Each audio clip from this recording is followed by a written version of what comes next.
me, Smriti L. And in today's video, we're going to talk about carbon and its compounds. Carbon is the most important element in the entire world.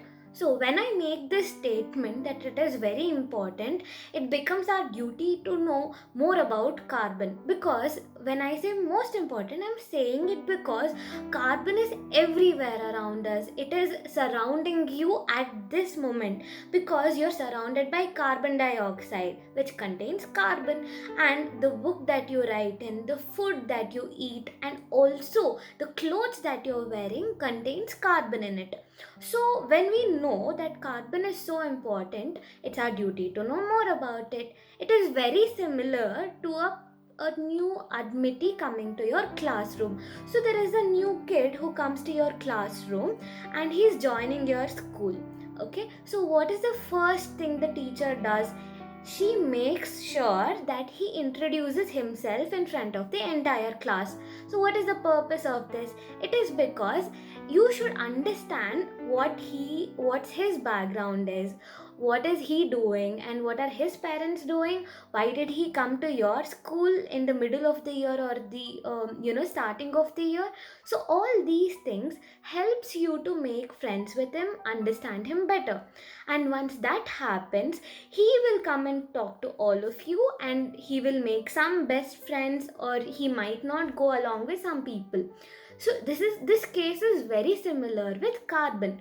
Now once we understand what are the properties of carbon, how does it look as an element, how many electrons does it have, how much more does it need to attain stability, and to attain stability amongst other elements or carbon itself, how does it make bonds? Bonds can be very similar to friendships that we make. So it can be compared with our real life. So before we start with organic chemistry, which is all about carbon and also about periodic table, which we'll be doing next, you need to understand one thing. Chemistry is a subject which has to be compared with our day-to-day life. So everything that we study in chemistry will happen to you in one way or another in your day-to-day life. You have to make sure you combine both of them and understand chemistry practically. And that is the real way you study chemistry and you enjoy studying chemistry. Okay, so without any delay, let us straight out jump into the video. Alright, so when we talk about carbon mainly involves in a covalent bond. So we've already studied what ionic bond is. We know how it is formed, what are the requirements for it, how does it look, all about it. But we don't know what covalent bond is. It is a very new term for us. So when we are studying something new, the best way to learn is to compare it with something we already know. We've already learned what ionic bond is, and we'll learn what covalent bond is by comparing it with the ionic bond. So before we start with ionic bond, let us do a very quick recap on what are the chemical bonds available for us. So when we talk about chemical bonds, the two main bonds are ionic bond, which is because of the ions present, and the second is the covalent bond because of sharing of electrons. So under ionic bond, the most popular example is of NaCl, and under chemical bond, be it any atom, if the electrons are in the sharing space as shown in the diagram, that is called as a covalent bond. Alright, so what do you mean by an ionic bond, or when do you say an ionic bond is formed? It is formed when two or more ions come together and form a bond. So how does an ion look? It looks something like this. Here you have an atom with a net electric charge. So this electric charge is happening because of excess of an electron, excess of one electron or more than one electrons, or because it doesn't have more electrons, or deficiency of electrons. So as you can see, when there is excess of electrons, you have a negative electric charge, and when there is less or deficiency is nothing but when something is less than the actual or the optimum amount. So when there is deficiency of electron, you can say that that atom has a negative electric charge. So that is the net charge.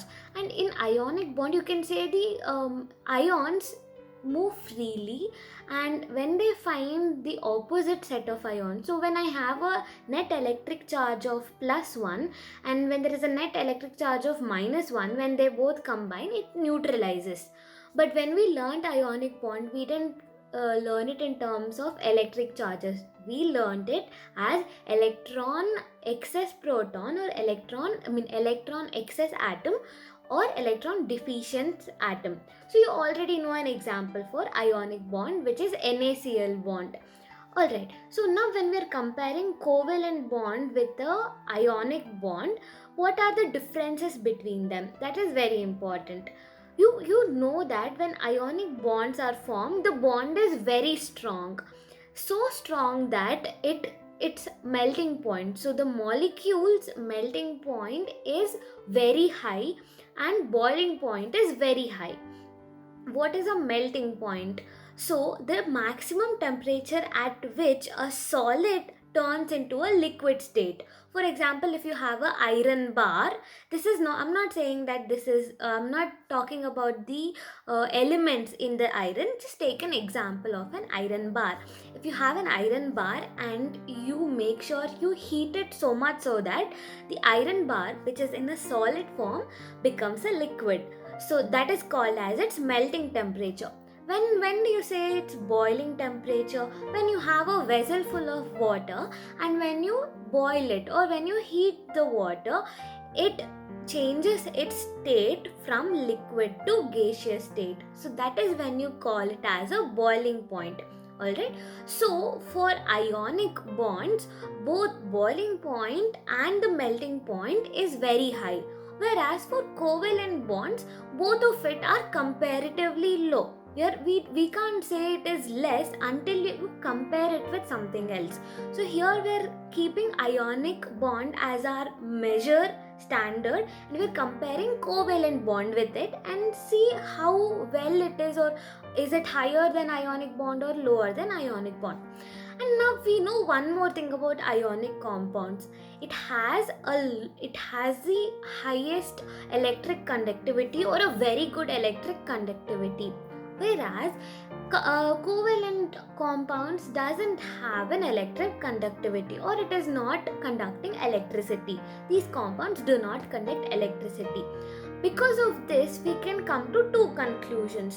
That is, in covalent bond, the bonds aren't really strong. The bonds are not strong enough because the melting point is low and even the boiling point is low, and it doesn't even conduct electricity. So we can come to this conclusion. So as I've already told you, you should always compare all these examples with your real life example. How do you compare ionic bond to your real life example? Suppose you're carrying your bag to your college, your school. Okay, so when you're carrying your bag, you realize that you brought one extra book, which is a new book, which you're not going to use, and it is an extra load for you, and you don't want to carry it all the way to the school and then back home. And there is a friend of yours who forgot to bring a new book, and he requires the new book very badly, or else he is going to be scolded by the teacher. That time he can come and ask you for that book and you'll give him the book. This way, or maybe he pays you for it, or if he's your friend, maybe he doesn't pay for it. That is a secondary. But you do not require a book and your friend requires that book. So he's getting the book and you're getting rid of that book, which is not essential for you. This is nothing but an ionic bond. Alright, because you're giving away something and he's taking something, and you both coexist with each other. You're happy with what happens after giving away the book, he's happy with what happened after taking the book. So both of you are content with the result, and this forms a strong bond between you two because you helped each other out and you become ionic bonds.